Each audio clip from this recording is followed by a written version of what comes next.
Hello friends, ಎಲ್ಲರೂ ಹೇಗಿದ್ದೀರಾ? ನಾನಿವತ್ತು ಪಾಲಕ್ ಪಲಾವ್ ಮಾಡ್ತಾಯಿದ್ದೀನಿ. ಅದನ್ನು ಹೇಗೆ ಮಾಡೋದು ಅಂತ ಒಮ್ಮೆ ನೋಡೋಣ.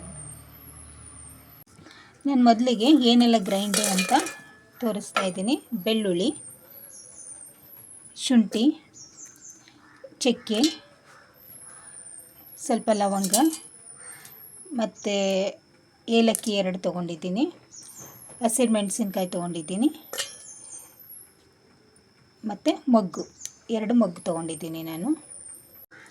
ನೆಕ್ಸ್ಟ್ ಒಂದು ಈರುಳ್ಳಿ ತೊಗೊಂಡಿದ್ದೀನಿ, ಕಟ್ ಮಾಡಿ ಇಟ್ಕೊಂಡಿದ್ದೆ, ಅದನ್ನು ಹಾಕ್ತಾಯಿದ್ದೀನಿ. ಮತ್ತು ಟೊಮೊಟೊ ಹಾಕ್ತಾಯಿದ್ದೀನಿ. ನಾನು 2 ಟೊಮೊಟೊ ಕಟ್ ಮಾಡಿ ಇಟ್ಕೊಂಡಿದ್ದೀನಿ, ಸೇರಿಸ್ತಾ ಇದ್ದೀನಿ. ನೆಕ್ಸ್ಟ್ ನಾನು ಪಾಲಕ್ ಸೊಪ್ಪನ್ನು ಸೇರಿಸ್ಕೊಂಡು ಸ್ವಲ್ಪ ಗ್ರೈಂಡ್ ಮಾಡ್ಕೊಳ್ತೀನಿ.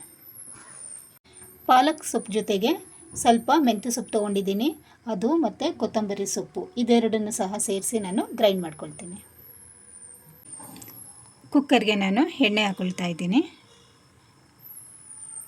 ನಿಮಗೆ ಎಷ್ಟು ಬೇಕು ಎಣ್ಣೆ ಅದನ್ನು ನೋಡ್ಕೊಂಡು ಹಾಕ್ಕೊಳ್ಳಿ, ನನಗಿಷ್ಟು ಸಾಕು. ಎಣ್ಣೆ ಬಿಸಿಯಾಗಿದೆ, ಪಲಾವ್ ಎಲೆ ಹಾಕ್ಕೊಳ್ತಾ ಇದ್ದೀನಿ. ಮತ್ತು ಕಟ್ ಮಾಡಿ ಇಟ್ಕೊಂಡಿದ್ದಂಥ ಈರುಳ್ಳಿ ಸೇರಿಸ್ತಾ ಇದ್ದೀನಿ. ಸೇರಿಸಿ ಈರುಳ್ಳಿನ ಒಂದು ಸ್ವಲ್ಪ ಫ್ರೈ ಮಾಡ್ಕೊಳ್ತೀನಿ.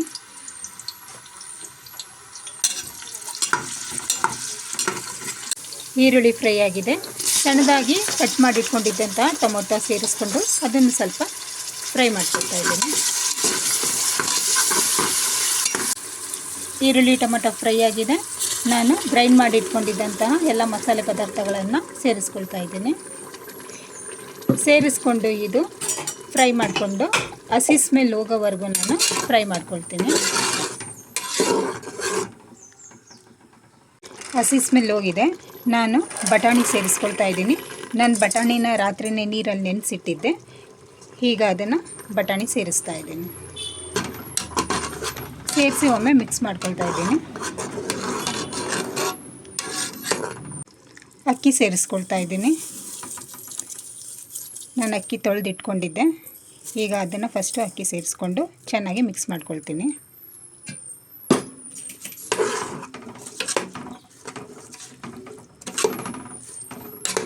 ನೀರು ಸೇರಿಸ್ಕೊಳ್ತಾ ಇದ್ದೀನಿ. 2 ಗ್ಲಾಸ್ಗೆ ನಾನು 4 ಗ್ಲಾಸ್ ನೀರನ್ನು ಸೇರಿಸ್ತಾ ಇದ್ದೀನಿ. ನಾನು ನೀರು ಬಿಸಿ ಮಾಡಲಿಕ್ಕೆ ಮೊದಲೇ ಇಟ್ಟಿದ್ದೆ, ಆ ಬಿಸಿ ನೀರನ್ನೇ ಇಲ್ಲಿಗೆ ಸೇರಿಸ್ಕೊಂಡಿದ್ದೀನಿ ನಾನು. ರುಚಿಗೆ ತಕ್ಕಷ್ಟು ಉಪ್ಪು. ಲಿಡ್ ಕ್ಲೋಸ್ ಮಾಡಿ ನಾನು 1 ವಿಶಿಲ್ ಮಾಡ್ಕೊಳ್ತೀನಿ.